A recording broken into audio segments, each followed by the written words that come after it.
Alors, on continue, nous étions rendus. Nous avons vu lors de notre dernière rencontre, dans la deuxième partie du chapitre 4, que malgré les problèmes externes venus de Sanballat puis de ses amis, et malgré aussi le découragement venu de l'élite en Israël, Néhémie a su encourager le peuple et continuer les travaux, même si les conditions devenaient de plus en plus pénibles, puisque si les murs devaient s'élever vers le haut, ils devaient être construits sur des fondations solides. Donc, avant même qu'ils puissent construire vers le haut, et ils avaient à travailler aussi vers le bas, un travail d'excavation, un travail long et pénible de déblayage devait être fait. Et vous souvenez-vous, je vous ai rappelé que tout travail de reconstruction spirituelle dans nos propres vies devait être lui aussi précédé d'un travail d'excavation. Tout ce qui n'est que détritus et décombres devait être éliminé. On avait nommé notre orgueil, notre manque de foi, on avait vu aussi nos désirs mondains, notre mauvais caractère, notre égoïsme et, croyez-le ou non aussi, certaines traditions. Tout devait être éliminé. La fondation doit être mise à nu. Et nous, les chrétiens, notre fondation, vous savez, c'est Christ et Christ seul. Un instant. Excusez-moi. Donc, Christ et Christ seul est notre fondation. Donc, le roc sur qui nous devons construire notre vie, rien d'autre. Souvenons-nous, frères et sœurs, du Seigneur grand et redoutable. Souvenons-nous que nous sommes dans sa volonté à construire ou à réparer nos murs. Et comme Néhémie a rappelé aux Juifs de Jérusalem, combattez. Et nous aussi, on a à combattre. On a à combattre dans notre vie chrétienne. On a à combattre pour nos femmes, pour nos fils, pour nos filles, pour nos frères, pour nos maisons, et pour, en fin de compte, glorifier notre grand Dieu.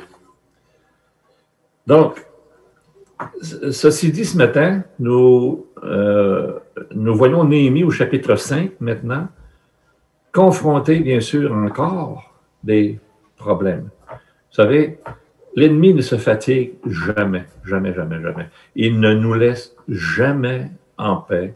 Il ne nous laisse jamais tranquille. Toujours à l'affût, comme on voit, toujours prêt à dévorer quiconque.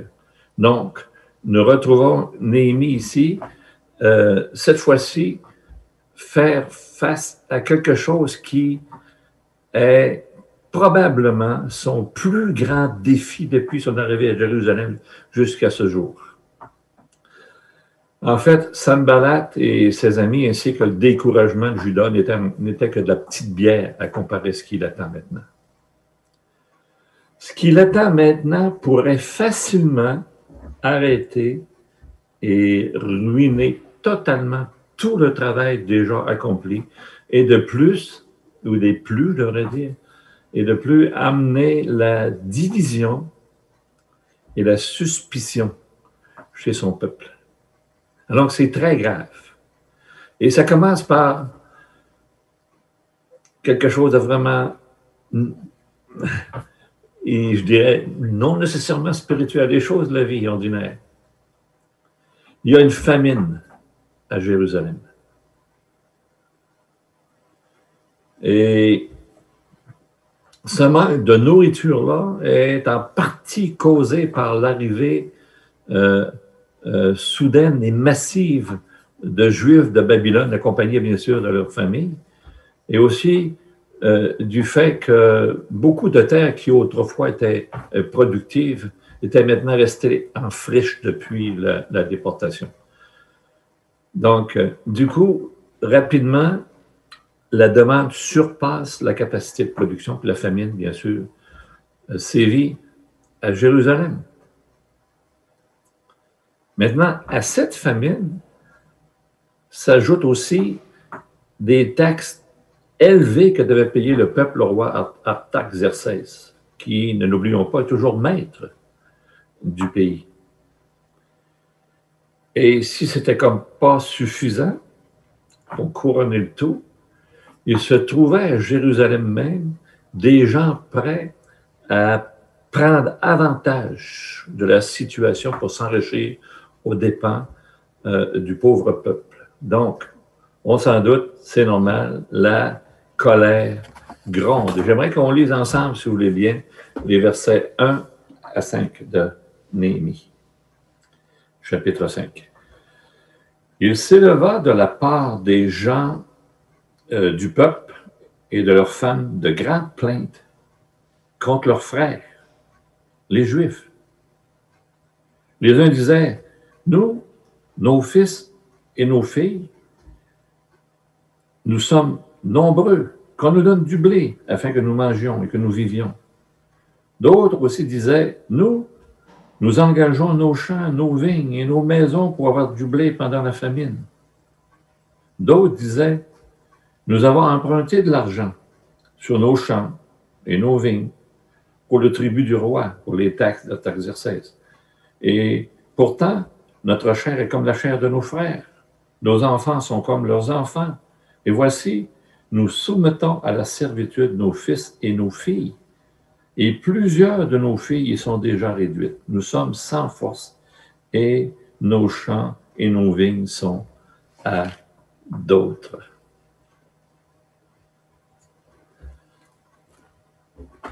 Donc, bien que certaines situations soient hors de contrôle direct, si vous voulez, pour Néhémie, comme la famine et les taxes, ce qui devait l'être, par contre, ne l'était pas encore. Et c'est ce que le chapitre 5 nous révèle ici. Il y a à Jérusalem quelques Juifs bien nantis, des Juifs riches qui voient dans la situation extrêmement difficile dans laquelle le peuple est plongé, l'occasion rêvée de s'enrichir, d'accroître leur richesse. C'est triste, mais c'est rien de nouveau. Malheureusement, comme toujours, il y aura toujours des gens toujours prêts à tirer avantage de la misère des autres, d'une telle situation. Et cette fois-ci, ceux qui les réduisent à cet état de pauvreté extrême-là, ce ne sont pas des amis, ce ne sont pas des ennemis extérieurs, mais remarquez, leurs propres frères. Versets 3 à 5. D'autres disaient, nous engageons nos champs, nos vignes et nos maisons pour avoir du blé pendant la famine. D'autres disaient, nous avons emprunté de l'argent sur nos champs et nos vignes pour le tribut du roi. Et pourtant, notre chair est comme la chair de nos frères. Nos enfants sont comme leurs enfants. Et voici, nous soumettons à la servitude nos fils et nos filles. Et plusieurs de nos filles y sont déjà réduites. On prête à ses frères avec intérêt élevé. Les hypothèques étaient consenties à des conditions tellement extravagantes qu'ils avaient à vendre leurs fils, leurs filles comme esclaves à leurs propres frères, sans espoir même de pouvoir les racheter un jour. Quel scandale, quelle situation terrible. C'est affreux. Vous voyez un peu la situation qui sévissait maintenant à Jérusalem. Et donc, cette situation-là, ajoutée à la famine, aux taxes d'Artaxerxès, ne pouvait mener qu'aux soupçons, qu'aux disputes, qu'à la haine, qu'aux troubles, qu'à la division, et certainement aux arrêts aussi des travaux, c'est sûr. Écoutez, le peuple qui, depuis le début, on l'a vu, depuis le début, avait su garder, malgré les difficultés, malgré les attaques extérieures, avait su garder une même vision, un même but et un même cœur. Le peuple était alors si uni dans ses objectifs et ce peuple qui était si uni dans ses objectifs devenait maintenant de plus en plus amer,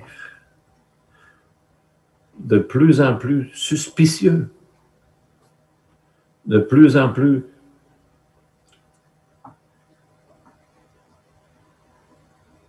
épeuré, perte de confiance. Donc l'amour du plus grand nombre se refroidit. Voilà la situation qui mettait en péril tout le travail déjà accompli. C'est terrible, tout le travail accompli. Nous avons, frères et sœurs, ici une recette infaillible pour ruiner le travail de Dieu. Laissons mijoter à feu doux un peu l'incompréhension, le découragement, la méfiance. Agitons-y un peu de dureté de cœur de notre part. Brassons un peu le tout un certain temps, puis on va réussir, c'est sûr, à tout coup. Même si les frères sont unis dans un même objectif, s'ils sont désunis dans leur amour, le travail est voué à l'échec. Voilà où en étaient rendus les Juifs à Jérusalem. Maintenant, essayons encore une fois de découvrir comment Néhémie fait face à cette très, très grave menace, cette très grave situation. C'est vraiment intéressant, c'est remarqué. Nous voici devant un homme de Dieu, un homme en leadership, occupé à œuvrer pour Dieu, qui est maintenant confronté à des troubles internes qui menacent sérieusement son ministère. Comment a-t-il répondu à cette grave menace-là? On va voir dans les versets 6 à 13, je ne les lirai pas parce qu'on n'a pas le temps de les lire, mais vous pourrez le faire à la maison. Il fut très irrité d'abord. Il fut très irrité. Il fit de sévères remontrances aux responsables de ces prêtres qui décident d'abandonner cette pratique et de restituer, en fin de compte, au peuple leurs champs, leurs vignes, leurs oliviers, leurs maisons, etc., etc., versets 6 à 13. Wow! C'était aussi facile que ça. Qu'est-ce qui donnait à Néhémie un tel pouvoir de persuasion? Son charisme? Son caractère combatif? Sa forte personnalité? Un pouvoir décrété par le roi Artaxerxès? Non. La réponse se trouve au verset 15 à la fin. Lisons verset 15 à la fin. On va lire le verset 15 à la fin. Avant moi, les premiers gouverneurs accablaient le peuple. Ils recevaient de lui du pain et du vin, outre 40 cycles d'argent. Leurs serviteurs même opprimaient le peuple. Je n'ai point agi de la sorte. Wow! Je n'ai point agi de la sorte. Et vous savez quoi? Pourtant, il aurait pu. Il aurait pu. Il était gouverneur. Il était gouverneur du pays. Les gouverneurs ont des droits. Tous les gouverneurs qui l'ont tous les gouverneurs qui l'ont précédé s'engraissaient aux dépens du peuple. Qu'importe la pauvreté, qu'importe l'esclavage ou les conditions injustes du peuple, le gouverneur s'assurait toujours de ne pas en souffrir. Néhémie, comme gouverneur, avait lui aussi droit à ses privilèges. Et le peuple ne s'en serait pas formalisé outre mesure, vous savez. C'était ses droits. Pourtant, Néhémie, dès son arrivée à Jérusalem, a fait un choix. Et probablement même avant de partir. Oui, il aurait pu se conformer à l'adage qui dit « tous les gouverneurs le font, donc fais-le donc », mais pas lui. Il leur présente plutôt, au verset 14 à 18, une vie inattaquable. Voilà sa puissance. 14 à 18. Dès le jour où le roi m'établit gouverneur dans le pays de Juda, depuis la 20e année jusqu'à la 32e année du roi Artaxerxès, pendant 12 ans, ni moi, ni mes frères n'avons vécu des revenus du gouverneur. Avant moi, les premiers gouverneurs accablaient le peuple, ils recevaient de lui du pain et du vin, ou de 40 cycles d'argent. Leurs serviteurs même opprimaient le peuple. Je n'ai point agi de la sorte. Hein? Contrairement à ses prédécesseurs qui opprimaient le peuple, non seulement il ne n'usait pas de son droit, mais encore, il subvenait aux besoins de 150 hommes à ses propres frères. Un tel exemple, non seulement confronte les coupables, mais les amène aussi au repentir. Formidable. Une telle volte-face de leur part encourage le peuple. L'ennemi bat en retraite et le travail se poursuit. Wow! Frères et sœurs, dans cette déclaration de Néhémie, je n'ai point agi de la sorte par crainte de Dieu. Nous trouvons un principe, une attitude qui devrait caractériser fondamentalement tout chrétien. C'est extrêmement important, ce passage-là. Je n'ai pas agi de la sorte. Je me suis démarqué par crainte de Dieu. Regardons à la chrétienté de nos jours, par exemple. Qu'est-ce qui la discrédite aux yeux du monde qui nous entoure? Les attaques subies de l'extérieur? Pas vraiment, pas vraiment. La plupart du temps, pour ne pas dire tout le temps, remarquez, les dommages viennent d'une église, soit d'un leader, ou d'individus qui ne marchent pas selon les standards qu'on devrait avoir chez les chrétiens. Leur manière de vivre cause plus de tort à l'Église que bien des attaques provenant de l'extérieur. Les attaques, comme je le dis souvent, les attaques de l'extérieur, plus souvent qu'autrement, nous renforcent au contraire. Mais les attaques internes sont dévastatrices. Dévastatrices. Revenons à Néhémie, verset 15 à la fin, « Je n'ai point agi de la sorte. » Frères et sœurs, vous et moi, sommes-nous capables de dire la même chose en rapport avec nos vaines pratiques? En rapport aux vaines pratiques du monde qui nous entoure? Le refus de nous plier aux vaines pratiques à la mode qui nous entoure, notre refus de suivre la foule, c'est la pierre angulaire de notre intégrité comme chrétiens, frères et sœurs. C'est tellement facile de suivre la foule.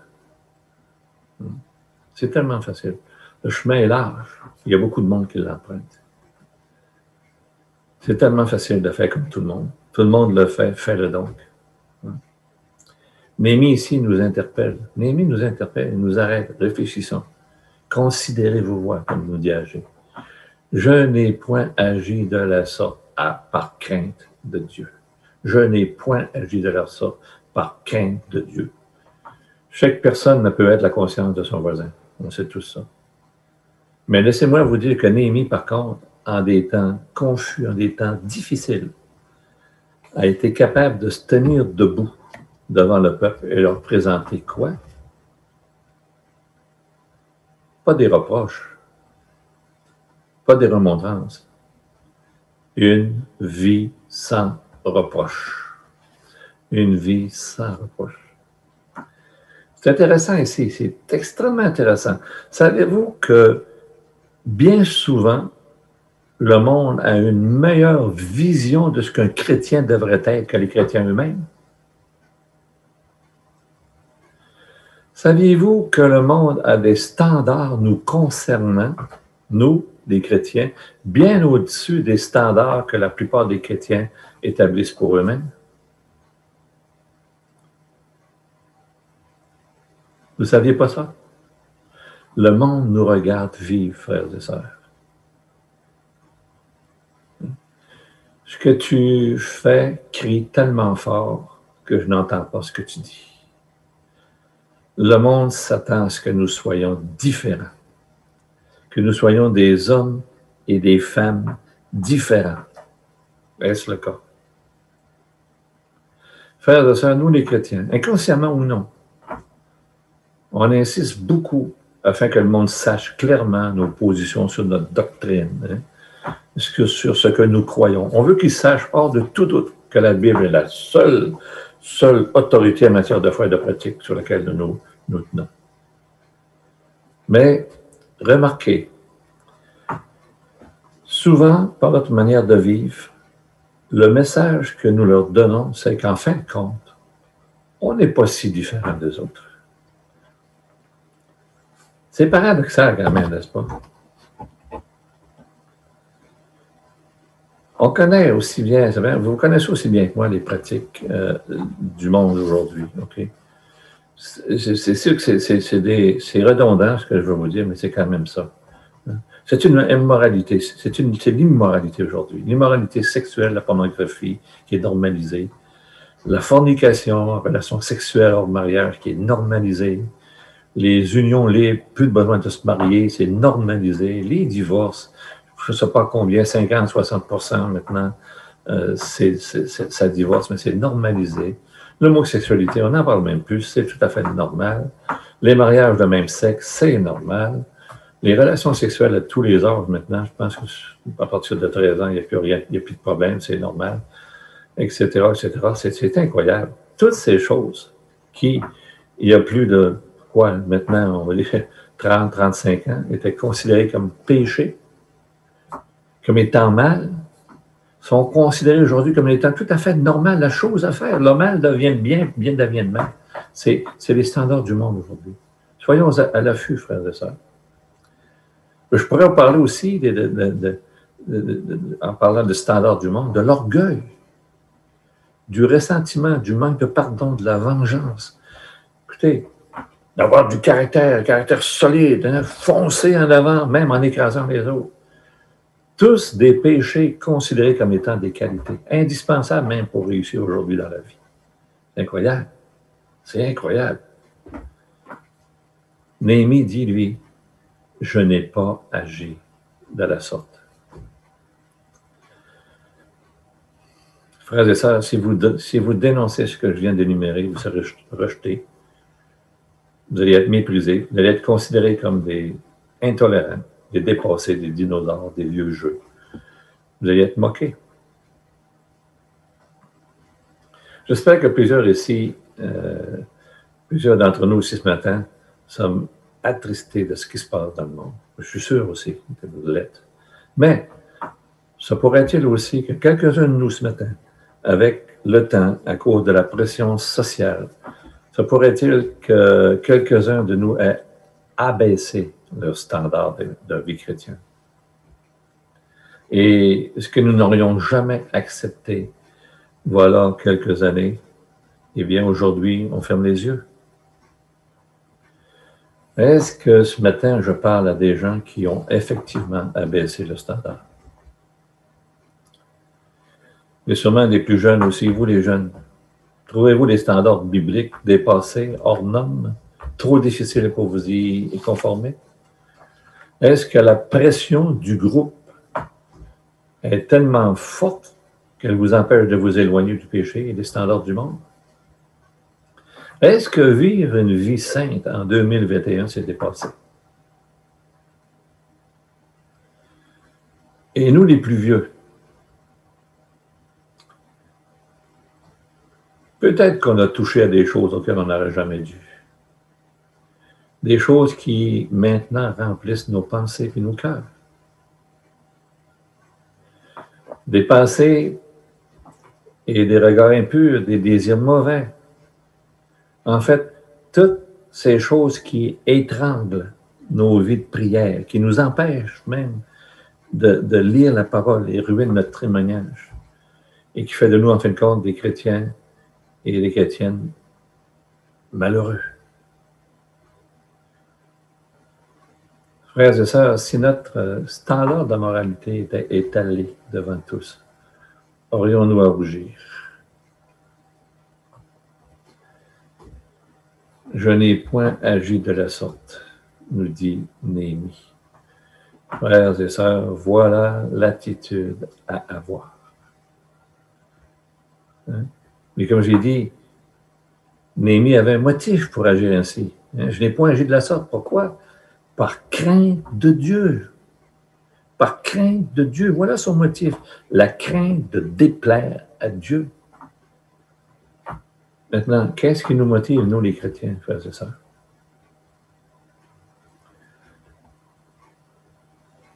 Si on prend les paroles de Néhémie de l'Ancien Testament, mais qu'on les transfère dans le Nouveau Testament, on pourrait, ce qui pourrait nous motiver serait probablement, je n'ai pas agi de la sorte à cause de l'amour de Dieu manifesté par le don de Jésus-Christ. Voilà ce qui inspire, ou ce qui doit inspirer chacun d'entre nous ce matin. L'amour de Dieu manifesté dans la personne de notre Seigneur Jésus-Christ. Qu'il ait été fait sacrifice et qu'il soit devenu péché pour moi afin que je sois séparé de ce qui autrement m'aurait envoyé directement en enfer. Voilà le seul motif qui me pousse à pouvoir dire comme Néhémie, je n'ai point agi de la sorte. Seulement l'amour inexprimable du Seigneur sur la croix au calvaire.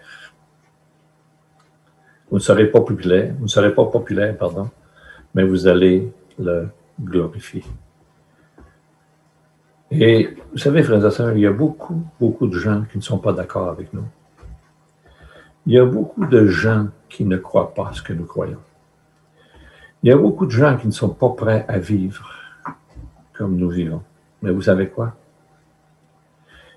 Ils ne le crieront pas haut et fort, mais dans leur cœur, ils respectent énormément nos convictions. Je le sais, j'étais comme ça. Puis je connais des personnes non chrétiennes qui m'ont dit la même chose. Ils nous respectent. Ils respectent la manière que nous vivons notre vie chrétienne. Donc, nous trouvons dans ce 5e chapitre ici trois choses extrêmement importantes. 3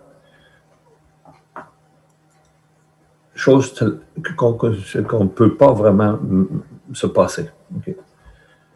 On a besoin d'une attitude à maintenir. Je n'ai point agi de la sorte. Donc, une vie irréprochable. Une motivation à cause de l'amour de Dieu manifesté en son Fils Jésus-Christ, notre Seigneur. Un pouvoir, un témoignage puissant. On voit que les coupables se repentent et le travail continue. Et où trouverons-nous le pouvoir de vaincre, frères et sœurs? À la même place où le péché a été vaincu, à la croix du Calvaire. La croix est aussi la manifestation du pouvoir de Dieu, on le sait. Hein? Pour nous qui sommes sauvés, la croix est une puissance de Dieu, le pouvoir de vaincre le péché dans nos vies, le pouvoir de vivre une vie sainte. La victoire nous appartient. Sous l'autorité de la croix, l'autorité de l'ennemi est anéantie. Je n'ai point agi de la sorte à cause de la crainte de Dieu et le travail continua. Et le travail continua. Frères et sœurs, le secret de la victoire ne réside pas seulement en disant non au péché, mais en disant aussi oui à la volonté de Dieu pour nos vies. C'est seulement avec une vie hors de tout reproche qu'on peut s'attirer le respect. Et je termine avec cette question. Seigneur, que veux-tu que je fasse et comment dois-je le faire? C'est à vous d'y répondre, vous seul devant le Seigneur.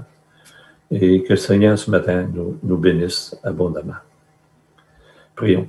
Seigneur, encore une fois, Père, on est tellement encouragés, Seigneur, par ce livre merveilleux et ces enseignements, Seigneur, que nous retrouvons dans le livre de Néhémie, Seigneur. Merci, Père, pour un tel exemple d'homme de foi, un tel exemple d'homme, Seigneur, qui se tient debout pour toi.